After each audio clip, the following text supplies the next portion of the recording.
भक्ति गीतों को नहीं, आप जितनी भी आपने भक्ति की, आप तो मात्र स्वार्थ से, मात्र लेन देन पैसा, एक ड्यूटी निभा रहे थे।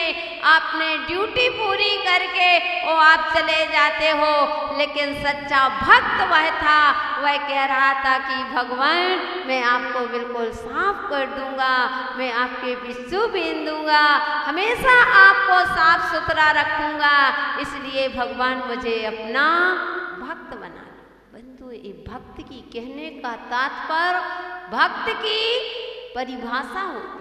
भक्त अपने भगवान से सुख दुख सब कुछ कह सकता है। और मैं हमेशा कहती हूँ, कभी भी वो सुख दुख हो तो पड़ोसी को जाकर के मत कहना, अपने भगवान के जाको सुना देना, भगवान सब सुनते। और फिर अपने चमत्कारी पारसनाथ की तो महिमा ही क्या है। ऐसे चमत्कारी एक आवाज करके तो देखो, तुम्हारे कैसे काम नहीं बनते हैं, हर कार्य बन जाते हैं। लोग कहते हैं भगवान की मर्जी होगी तो हो जाएगा काम। अरे भगवान की मर्जी नहीं, जैसी तुम्हारी अर्जी वैसी भगवान की मर्जी। पहले अपनी अर्जी तो सही लगाओ, भावों के साथ तो अर्जी लगाओ। आप पैसों के साथ अर्जी लगाते हो तो बंधु भगवान की मर्जी तुम्हारे ऊपर नहीं चलती है।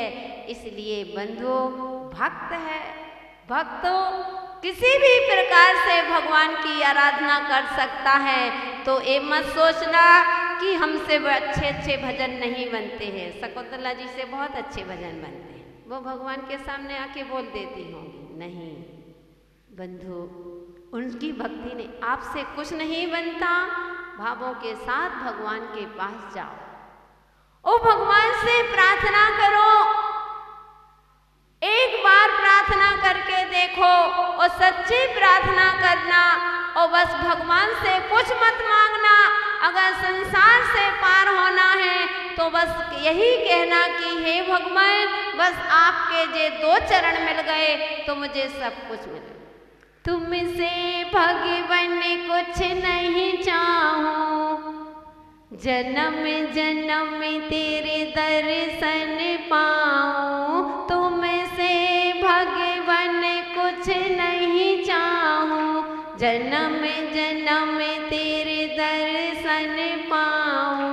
मन में यही विचारा हमें आना पड़ेगा इस दर पे दोबारा। कि हे भगवान, मैं आपके शरण में आया हूँ, बस मुझे भावों में आपका दर्शन मिलता रहे, इसके अलावा मुझे कुछ नहीं चाहिए। बंदो, जब इतनी तुम्हारी अर्जी रहेगी तो ये भगवान की मर्जी है कि तुमको एक दिन सिद्धालय में जरूर विराजमान। तो हम अपनी अर्जी को सही पेश करते हैं तभी भगवान की मर्जी चलती है। वो अर्जी सही नहीं है तो भगवान की मर्जी भी अच्छी नहीं होती। भगवान को दोष मत देना कि भगवान कुछ नहीं करते, भगवान उनको देखते हैं। नहीं बंधु, भगवान जो तुम चाहते, भगवान कह रहे हैं कि जो मेरे भरोसे रहता है मैं उस पर कभी भरोसा नहीं करता। भगवान कहते हैं विनोद जी, भगवान कहते हैं जो मेरे ऊपर भरोसा करता है मेरे भरोसे रहता है। भरोसा तो करना, जो मेरे भरोसे रहता है मैं उस व्यक्ति पर कभी भरोसा नहीं करता। मैं उस व्यक्ति पर भरोसा करता हूँ जो मेरे बताए हुए पक्ष चिन्हों पर चलते हैं। जो मैं बताता हूँ वह आचरण में लाते हैं, आचरण के साथ कार्य करते हैं। तो हमारी मर्जी है, हम उसके ऊपर विश्वास करते हैं, भरोसा करते। इसलिए भगवान के भरोसे मत बैठे रहना। भगवान ने जो बताया है वही करना। यही कुमुदचंद आचार्य महाराज कह रहे हैं कि हे भगवान, जो आपके सहारा लेता है, आपकी आराधना करता है, वह संसार में कभी भटक नहीं सकता। यह नियम है, यह नियम है। भगवान का भक्त कभी संसार में भटक नहीं सकता है, एक दिन वह संसार से पार अवश्य हो जाता है। इसलिए प्यारे प्यारे भक्तात्माओं, आप सभी ने भगवान की भक्ति की, आराधना की, उन पारसनाथ भगवान की आराधना करके अपने जीवन को धन्य बनाएं, अपने जीवन को पावन और पवित्र बनाएं, तभी हमारे जीवन इस संसार रूपी नौका में, इस संसार रूपी समुद्र से हम पार हो सकें। वही पार करने के लिए यहाँ पर अपने विधान का कार्यक्रम है। को नहीं छोड़ा तो हम और आप किस खेत की मूली हैं, हम आपको क्या छोड़ेंगे। तो चलते हैं पहले पाठ, इसके बाद में विश्लेषण कि उन पारसनाथ भगवान पर कैसे कैसे कमठ ने उपसर्ग किए हैं, उसकी चर्चा कल हमने करेंगे। अब कल ठीक उन पारसनाथ भगवान की स्तुति करते हुए कुमुद चंद्राचार्य महाराज उस कमठ के जीव का वर्णन कर रहे थे कि हे प्रभु, उस कमठ ने आपके ऊपर इतना उपसर्ग किया, उस क्रूर प्राणी ने आपके ऊपर इतने घनघोर वर्षा की, ऐसी धूली उड़ाई, लेकिन प्रभु कर्मों की धूली से वह स्वयं बंध गया, लेकिन प्रभु का कुछ नहीं हुआ। क्योंकि बंधुओं, यह निश्चित है, अगर सूर को तुम धूली फेंकोगे तो आंखें तुम्हारी ही खराब होंगी, सूर पर कुछ भी असर होने वाला नहीं है। अगर सूर के ऊपर तुम पानी फेंकना चाहो तो वह पानी से तुम्हारा ही मुंह गीला होगा, लेकिन सूर का कुछ बिगड़ने वाला नहीं है। ऐसे ही भवात्माओं, जो दूसरों का अहित सोचता है, दूसरों का बुरा सोचता है, मन में भी अगर आपने थोड़ा सा बुरा सोचा, भले ही मुंह से ना कह पाओ, काहे से आपने कुछ नहीं किया, मन में ही आपने दूसरों के प्रति बुरा सोचा, तो नियम है, आगम कहता है कि हे जीव, उसका बुरा हो अथवा ना हो, लेकिन तुम्हारा बुरा तो नियम से ही होना है, पक्का होना है। इसलिए क्योंकि हम आपसे बता चुके थे कि मन खराब है, माथा खराब होगा। मन खराब है, माथा खराब होगा, करो बुराई पर की बुरा स्वयं का होगा। और मन पवित्र है, माथा पवित्र होगा। मन पवित्र है, माथा पवित्र होगा, करो भलाई पर की भला स्वयं का होगा। ये आगम समझ, ऐसी नीति है कि हम जो कर्म कर रहे हैं वैसा ही हमको मिलेगा। अगर हम दूसरों के लिए कर रहे हैं, दूसरों का इस भाव में बदला नहीं मिला तो अगले भाव में बदला मिलेगा, लेकिन मिलेगा जरूर। कहते हैं कि उन सुकोमल मुनिराज ने, सुकौशल मुनिराज ने, कहते हैं उनकी माँ को इतना राग था, इतना राग था, क्योंकि मुनिराज ने कहा था कि हे सेठ जी, तुम्हारे पुत्र होते ही तुमको बैराग हो जाएगा, और पुत्र की जैसे ही सुनोगे वो बैराग हो जाएगा, और जब तुम्हारा पुत्र बड़ा होगा और तुम्हारे ही दर्शन करेगा तो पुत्र को बैराग हो जाएगा। देखना राग की महिमा और देश की महिमा। इतना ही, अब जैसे ही पिता को पता चला कि पुत्र की प्राप्ति हुई है, उनको बैराग हो जाता है, मुनिराज बन जाते हैं। बंधुओं चले गए, लेकिन पुत्र बड़ा। अब उसकी माँ ने उन सुकौशल मुनिराज की माँ ने ऐसी व्यवस्था कर दी थी कि नगर में कोई साधु आ ही ना पाए, इतने चारों तरफ से। लेकिन कहते हैं जो नियोग होता है वह होके ही रहता है।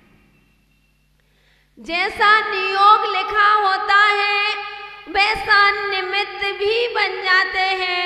और अचानक जब वह बड़ा हो जाता है, अचानक मुनिराज उनके नगर में आते हैं। जय जयकार सुनाई दी और वो छत में जाकर के देखने लगे। पूछा धाय से, कहते हैं कि धाय ये क्या है? कुछ नहीं, वह एक नंगा है, एक पागल है। धाय इसको पत्थर क्यों मारे जा रहे हैं? क्योंकि ऐसी व्यवस्था बना दी थी कि अगर मुनिराज नगर में आ जाए तो पत्थर मार के भगा देना। इस तरह से अब वह देख रही है धाय क्या कह दे। कुछ कहा नहीं गया, आंखों में आंसू आ गए। वह पूछता है कि धाय क्या बात है, तुम्हारे आंखों में आंसू क्यों आ गए? उसने कहा बेटा मैं क्या तुमको छिपाऊं, मैं क्यों पाप का बंद करूं? जिसको माँ तुम्हारी पागल कह रही है और लोग पत्थर मार रहे हैं, ये पागल नहीं तुम्हारे पिता हैं, ये मुनिराज हैं। ओह क्या कह रहे हो धाय? हाँ बेटा ये तुम्हारे पिता हैं जो मुनिराज बन गए थे। तुम्हारा जन्म हुआ था और बैराग हो गया था और तुमको तिलक करके चले गए थे। बंदो उनको उसको भी बैराग इतना समझाया, लेकिन जिसको बैराग होता है वह रुक नहीं सकता। उस जीवन में कब बैराग आ जाए पता नहीं चलता। जीवन के किसी भी पल में वैरागी उमड़ सकता है। संसार में रह कर प्राणी संसार को तज सकता। कि जीवन के किस क्षण में बैराग आ जाए पता नहीं चलता। बैराग की कोई तिथि नहीं होती है। ना बैराग बचपन का है, ना बैराग बचपन का होता है। जब काल लब्धि आ जाती है तभी बैराग हो जाया करता है। तो ऐसे ही इतना सुनाए मुनिराज हैं और उनको भगा रहे हैं पत्थर मार के। बंदो उनको बैराग हो गया। देखो जिसको तुम अपने माँ कह रहे थे, राग के वशीभूत होकर वह मुनिराज तो बन गए। बहुत समझाया और आद्रौत के प्रणाम करके वह माँ जब खत्म होती है तो कौन बन जाती है? शेरनी बन। देखना राग का कारण वह हाथ में हाथ धरे तपस्या कर रहे हैं। जंगल में भी मुनिराज बैठे हुए हैं और माँ शेरनी बनती है और जैसे ही उन मुनिराज को देखती है और बैर उमड़ आता है। कहाँ राग था कि इसके कारण से मेरी आज यह स्थिति हुई है। मैंने इतना राग किया था, मैंने मना किया था, लेकिन यह जान करके महाराज बने तो बंधु वह शेरनी खा रही है। लेकिन धन्य वे मुनिराज, वे देह और देही को अलग समझ रहे हैं। यानी राग के वशीभूत होकर भी अपने जीवन को बर्बाद करके वह शेरनी जो जिसका पुत्र अपने पुत्र का ही भक्षण कर रही है। बंदो कौन है संसार में तुम्हारा? कहते हैं कि वह सुकौशल मुनिराज तो कहते हैं माँ, और एक सुकमाल मुनि थे। सुकमाल मुनि जब राजा अवस्था में थे, हंसी हंसी में भाभी को पैर मारा था, लात मारी थी, लेकिन भाभी ने बंद कर लिया था, निदान कर लिया था कि मैं इसका बदला लूंगी।